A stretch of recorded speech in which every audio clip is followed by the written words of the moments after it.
নমস্কার। আজকে 13ই অক্টোবর।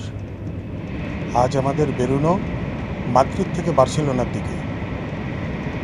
সকাল 7:02 ট্রেন। যথারীতি আমাদের ভোর 4টের সময় উঠতে হলো। 4টে কেন, 4:45 সময় উঠে পড়লাম। উঠে সবাই মিলে রেডি ফেডি হয়ে নিলাম। 2টো বাথরুম, 8 জন। বুঝতেই পারছেন, বেশ তাড়াহুড়ো করেই হলো, রেডি হতে হলো। একটু চা আর যে কফি খাবে কফি খেয়ে আমরা বেরিয়ে পড়লাম। আজকে কপাল আমাদের খুবই ভালো ছিল। একটা ভ্যান পাওয়া গেল সঙ্গে সঙ্গেই, 11 সিটারের ভ্যান। তার মধ্যে আমাদের 8 জনেরই এই গন্ধমাদন সদৃশ লাগেজ সব কিছুই চলে এলো। প্রায় 12খানা ব্যাগ 8 জনের, সব কটাই চলে এলো। চলে আসার পর আমরা যথারীতি বিফোর টাইম প্রায় 1.25 ঘন্টা আগে আমরা স্টেশনে পৌঁছে গেলাম। তখনও কোনো ট্রেনের প্ল্যাটফর্ম দেয়নি বা কিছু দেয়নি। এবার ট্রেন দেওয়া হলো 6:30 নাগাদ।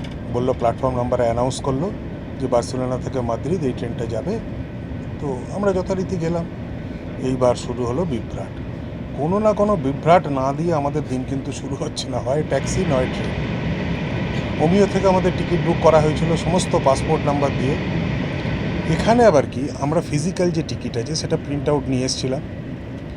যেই মুহূর্তে আমরা ঢুকতে যাচ্ছি, এখানে ব্যাগের চেকিংও আছে। ব্যাগ পুরো থ্রু করা হবে চেকিং করে। তো করার পর আমরা যখনই ঢুকতে যাচ্ছি আমাদের কাটকে দেওয়া হলো।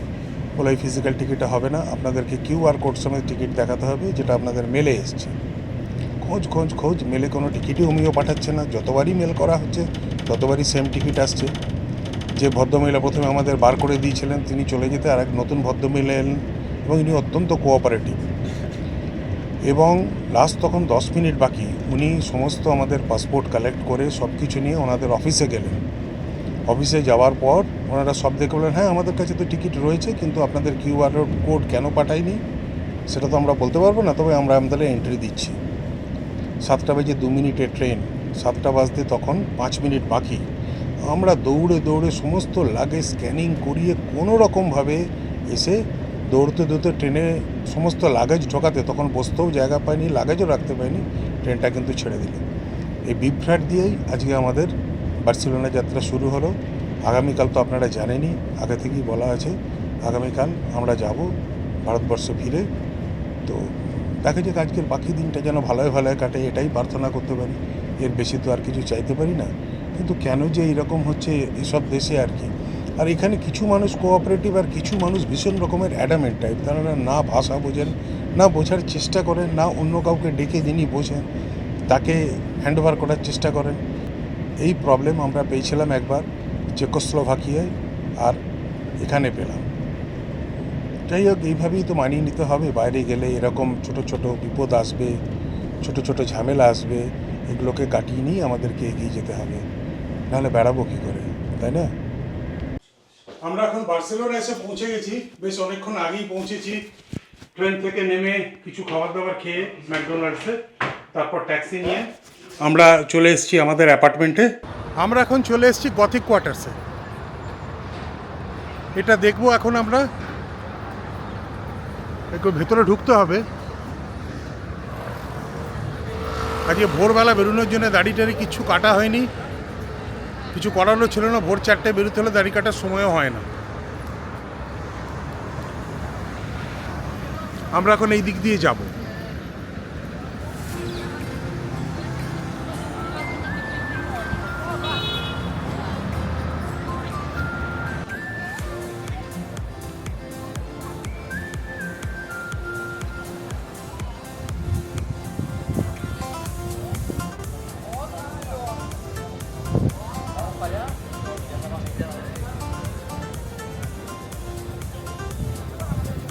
এটা হচ্ছে পোর্ট, সমুদ্রের ধারে চলে এসেছি আমরা।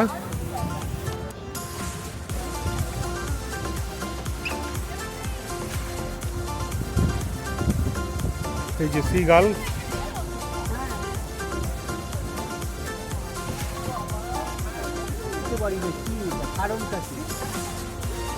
ওই দূরের বিল্ডিংটা ওটা হচ্ছে অ্যাকোরিয়াম। আমরা এখন পোর্টের কাছে এসেছি। এখান থেকেই যাব আমরা গথিক কোয়ার্টারের দিকে। গথিক কোয়ার্টার বা বাড়ি গটিক, এটা হচ্ছে একটা ঐতিহাসিক সেন্টার বার্সেলোনার বা স্পেনের, এর ন্যারো পুরনো দিনের ছোট ছোট স্ট্রিট, গথিক আর্কিটেকচার এবং রোমান সাম্রাজ্যের যে ধ্বংসাবশেষ কিছু রয়ে গেছে, রোমান পাস্ট, এবং এখানে বার্সেলোনা ক্যাথিড্রাল, পুরনো রোমান দেওয়াল এবং ছোট ছোট প্রচুর প্লাজা, বাটিক, রেস্তোরাঁ এবং বার, একটা লাভলি এবং মনোরম পরিবেশ এখানে তৈরি করে ফেলেছে। এই যারাই পর্যটকরা আসেন, গথিক কোয়ার্টারে একবার ঘুরে গেলেই পুরনো দিনের স্পেনের সম্বন্ধে একটা ধারণা বা পরিষ্কার ধারণা একটা পাওয়া যায়, স্পষ্ট ধারণা পাওয়া যায়। আমরা এখান থেকে যাব গথিক কোয়ার্টারের দিকে। এখানে দেখে নিলাম পোর্টটা, এবার আমরা রওনা হচ্ছি গথিক কোয়ার্টারের দিকে। এই যে বিল্ডিংটা দেখছেন, এটা হচ্ছে পোর্ট দে বার্সেলোনা। এটা হচ্ছে এখানকার বিখ্যাত অ্যাকোরিয়াম। অ্যাকোরিয়ামটা ওই দিকে নয়, ওই দিকটা হচ্ছে পোর্ট ম্যাগনাম।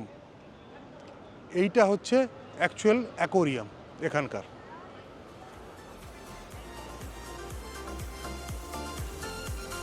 পোর্ট দে বার্সেলোনা, এটাই হচ্ছে এখানকার অ্যাকোরিয়াম। এই চত্বরটা দেখুন, অসাধারণ একটা চত্বর।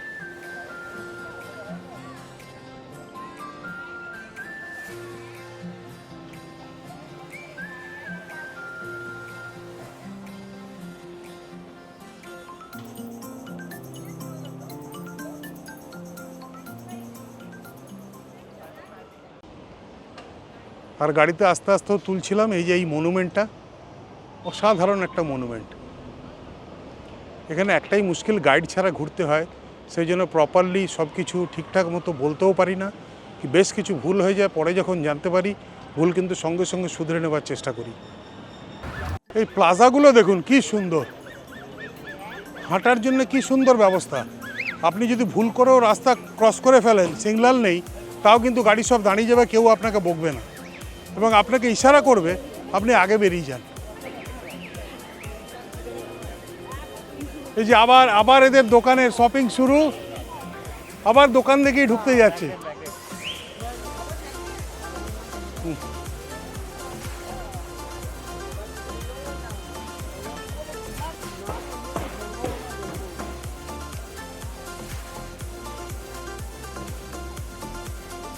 ডান দিকে বিখ্যাত লা রামালা বা রামালা স্ট্রিট।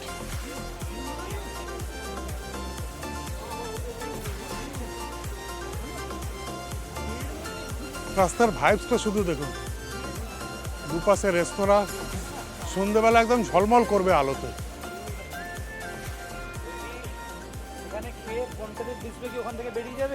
তাই হোক, আমরা সবাই বসে পড়েছি রাস্তার ধারে রেস্তোরাঁ থেকে, লোভ সামলাতে পারলাম না। এখানে আমরা নেব ককটেলস, আমরা নেব নেগ্রোনি, আর মেয়েরা নেবে সাংগ্রিয়া, আর এই বাচ্চাটা আছে এ নেবে মোহিত। তুমি চৌবাচ্চা।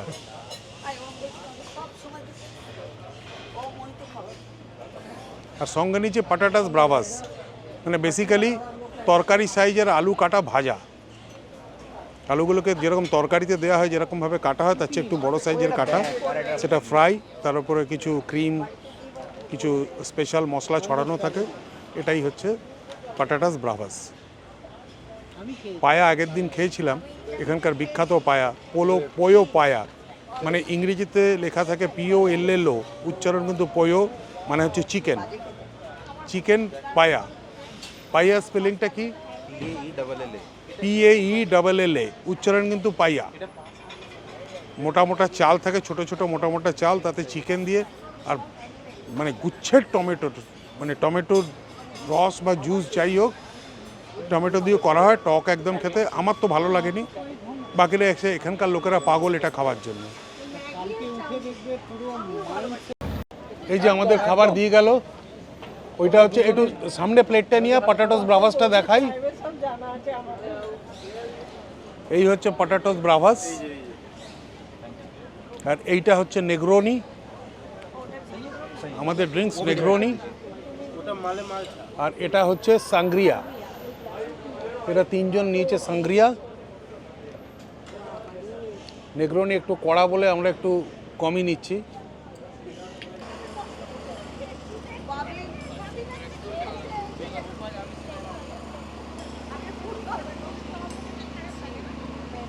এখানে চলার সময় পার্স বা কোনো কিছু পকেটে রাখবেন না, সামনে কোনো ব্যাগ বা তার মধ্যে রেখে একদম সামনে রাখবেন। এখানে যে দোকানে আমরা খেলাম ওরাই সাবধান করে দিল। আমার পেছনের পকেটে পার্স ছিল, ওগুলো সোজা ব্যাগের মধ্যে ঢুকিয়ে রাখুন।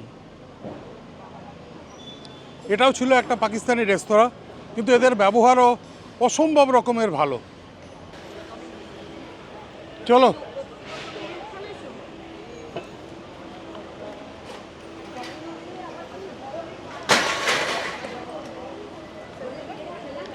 এই হচ্ছে রাস্তা। আমরা এখন গথিক কোয়ার্টারের রাস্তায় ঢুকলাম। আশেপাশের বিল্ডিংগুলো খালি লক্ষ্য করুন, কত পুরনো। রাস্তাটাও দেখুন।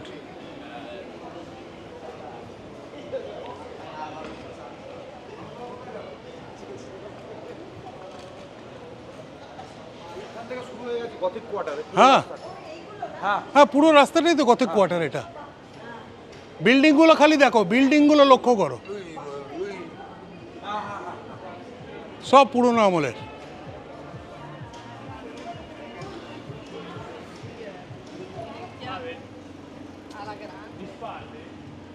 এটা রোমান হিস্ট্রির সাথেও জড়িয়ে এই রাস্তাটা।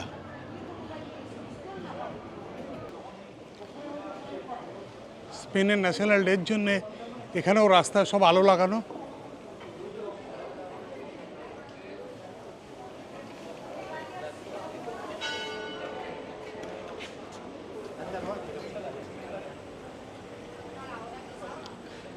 এটা হচ্ছে চার্চ।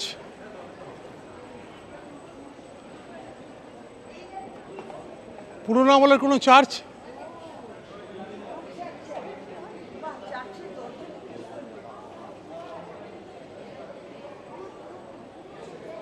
পুরো রোমান পিরিয়ডে চলে গেছি আমরা একদম। পটাটোস ব্রাভাস আর নেগ্রোনি খেয়ে পেট একদম আইঢাই, সঙ্গে চিকেন স্ট্রিপ।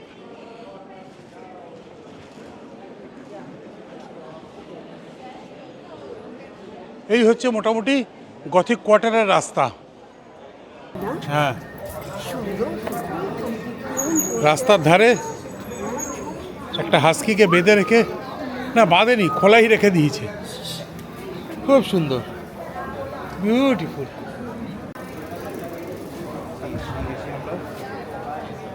চলো, মেন গথিক স্কোয়ার।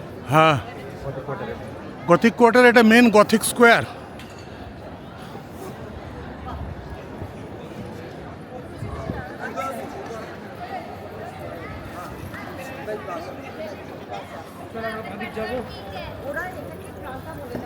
হ্যাঁ, প্লাজা, যে কোনো স্কোয়ারকে। ওইটা দেখ।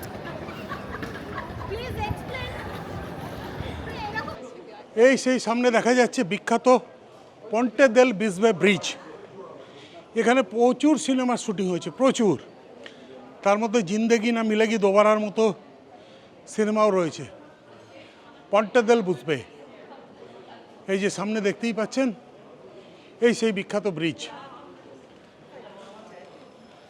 বেশ হাঁটতেও হচ্ছে আমাদের, কিন্তু হাঁটতে ভালো লাগছে। আশেপাশটা দেখে মনে হচ্ছে না আমরা পুরনো ইতিহাসের পাতায় চলে গেছি।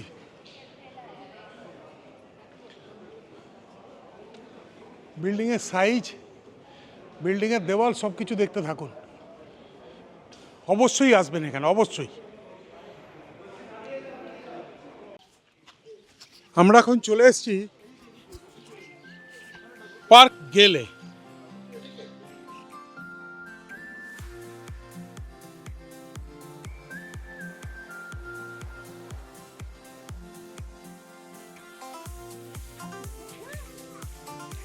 এই সমস্ত স্ট্রাকচার, এগুলো গাউডিরি করা। আর ওয়ার্ল্ড হেরিটেজ সাইটও এটা এমনি এমনি হয়নি।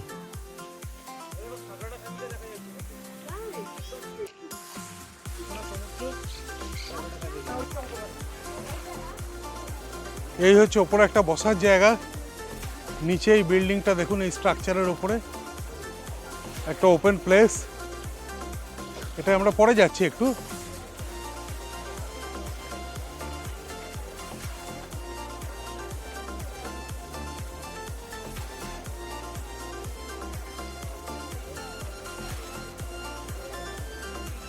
দূরে এখান থেকেও সাগ্রাডা ফ্যামিলিয়া দেখা যাচ্ছে, আর তার অনেক পেছনে সমুদ্র।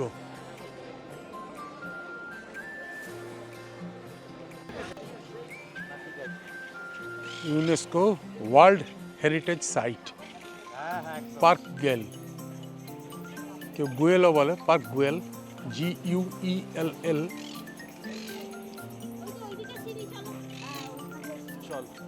গাউডির বানানো কিরকম বসার জায়গা দেখুন। আর নিচেটা পুরো একটা বিল্ডিং, পুরো থামের ওপরে।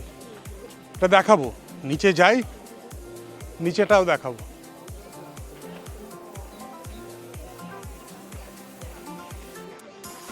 দলে দলে লোক বসে আছে।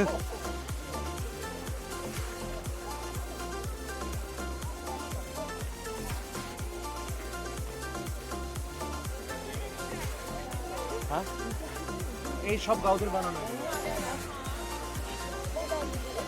নিচে অবধি কনস্ট্রাকশন, আমরা নিচে দিয়েই বেরোবো। এগুলো সব অ্যান্থনি গাউডের তৈরি।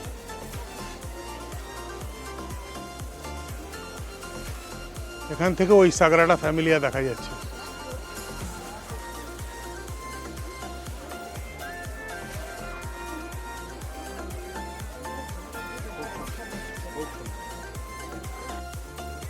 ওই ওপর পর্যন্ত আছে পার্ক টেল, এইদিকেও রয়েছে ওই ওপর পর্যন্ত।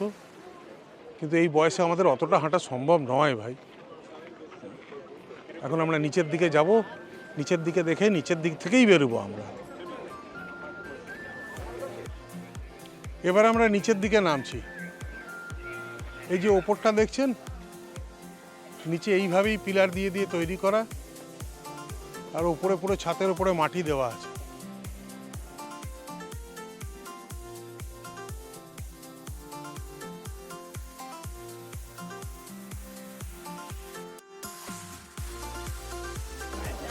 এইটাই গৌড়ির তৈরি মেন অ্যাট্রাকশন এখানে।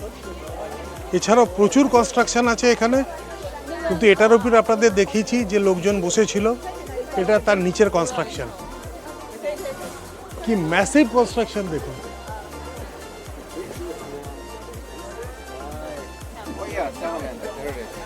সিঁড়ি দিয়ে ওপরে উঠছি আমরা।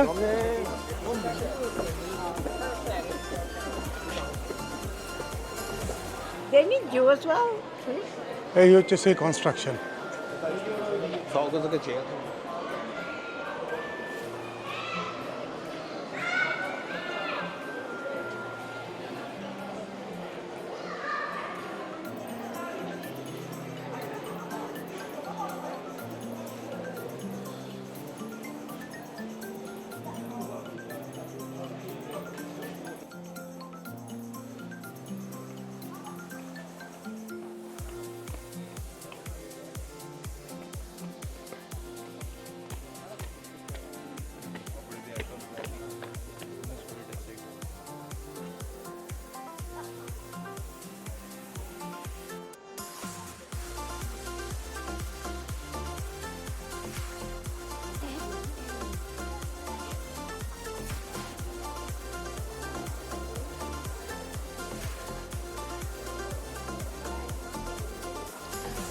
যেদিক থেকেই দেখুন প্রতিটা থাম একটা সিমেট্রি করে বানানো হয়েছে।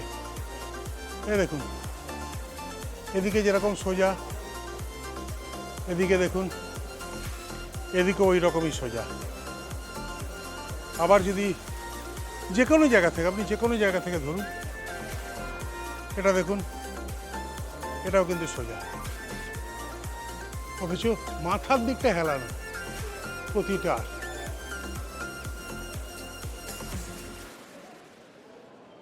কিভাবে ধরে রেখেছে এত একটা ম্যাসিভ স্ট্রাকচারকে।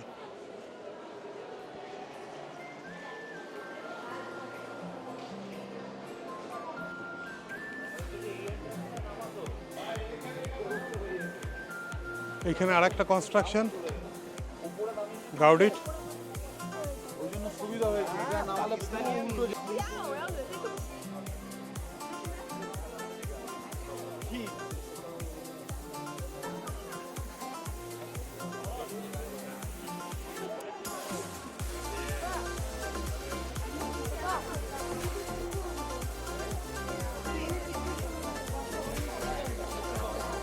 এটার ভেতরে ঢোকার জন্য ভালো লাইন আছে, আমরা আর ভেতরে ঢুকবো না এই বিল্ডিংয়ের, কেন এনার তৈরি সাগ্রাডা ফ্যামিলি আমরা দেখে নিয়েছি, দেখার পর অন্যান্য যে কোনো বিল্ডিংই পারছে মনে হবে।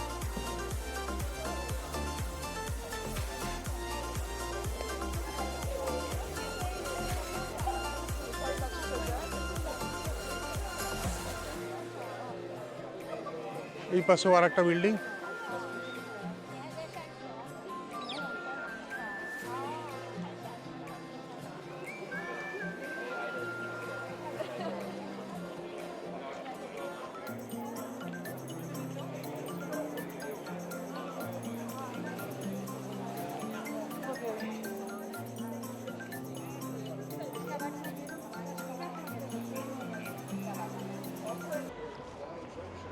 পার্ক গোয়েল দিয়ে শেষ হলো আমাদের স্পেন অ্যান্ড পর্তুগাল ট্যুর। এটাই আমাদের শেষ দ্রষ্টব্য পয়েন্ট ছিল, এটা দেখা হয়ে গেল। এবার আমাদের রেস্টের পালা, সন্ধেবেলা অ্যাপার্টমেন্টে ফিরে গিয়ে আমাদের একটু পার্টি হবে আজকে, সবাই মিলে একটু ইন্ডিয়ান কোনো ভালো রেস্তোরাঁ থেকে খাবার আনাবো, নিজেরা একটু এনজয় করব আজকে, কারণ কালকে 2:55 ফ্লাইট, 11:30টার মধ্যে আমাদেরকে অ্যাপার্টমেন্ট ছেড়ে বেরিয়ে যেতে হবে। আবার সেই পুনর্মুসিক ভব, আবার নতুন কবে কোথায় দেখা হবে জানি না, তবে অসাধারণভাবে আমরা এনজয় করলাম এই ট্রিপটা। আমাদের এই 14টা দিন যে কোথা দিয়ে কেটে গেল আমরা নিজেরাই ভাবতে পারছি না, কিন্তু এখানে এসে আমাকে সব কিছু ভুলিয়ে দিয়েছে। ইউরোপে যখনই আসা হয় এই যে শরীরের ব্যথা বেদনা, শরীরের ক্লান্তি সব কিন্তু চলে যায়। আজকেও যেরকম ভোর 4টায় উঠেছি, কিন্তু আমাদের এনার্জির কোনো শেষ নেই, অদ্ভুত রকমের এনার্জি আমাদের। যাই হোক, খুব ভালো লাগলো এই ট্রিপটা আমাদের। আপনাদেরও বলবো, যদি কখনো আসেন নিজেরা প্ল্যান করে নিন, প্ল্যান করে নিয়ে ভালো করে ছকে নিন। এবং আমার তো মনে হয় যে নিজেরা যদি আসেন একটা গ্রুপ করে 5-6 জন বা 4 জন বা 8 জন, আপনাদের কিন্তু অনেক লো কস্ট বাজেটে খুব ভালো ট্রিপ হয়ে যাবে। আপনারাও আমাদের দেখে বুঝতে পারছেন আমরা যে খুব একটা কার্পণ্য করেছি এসব কিছু না। আমরা বেশিরভাগ জায়গায় ট্যাক্সিতে কভার করেছি, বড় বড় ডিস্টেন্সগুলো ট্রেন বা বাস, আর লোকাল ডিস্টেন্সগুলো বেশিরভাগই ট্যাক্সি আর পায়ে হাঁটা, এবং আমাদের খুব ভালোভাবে হয়ে গেছে। যে আমরা গিয়ে একটা পুরো চক আউট করবো একটা হিসেবের কত টাকা মতো বাজেট আসছে। আমাদের বাজেটের প্ল্যান ছিল পার হেড 2,25,000 থেকে 2,50,000, আশা করছি তার মধ্যেই থাকবে। আর আরেকটা জিনিসও বলবো, আমি একটা কার্ড ইউজ করি এখানে, নিও গ্লোবাল ডেবিট কার্ড ডিসিবি ব্যাংকের। এটা আমাদের খুবই সাশ্রয়কারী কার্ড, কেন এর কোনো মার্কআপ ফিজ নেই। আপনি যে কোনো দেশে যাবেন, 120টা কান্ট্রির সব কটা কান্ট্রিতেই আপনি ইন্ডিয়ান টাকায় ভরবেন এখানে, আর এখানে এসে ইউরো বা আপনি যে কোনো কারেন্সি, ইউরো হোক, ডলার হোক, সুইস ফ্রা হোক, যে কোনো জায়গায় পাউন্ড হোক, সবেতেই আপনি খরচা করতে পারেন।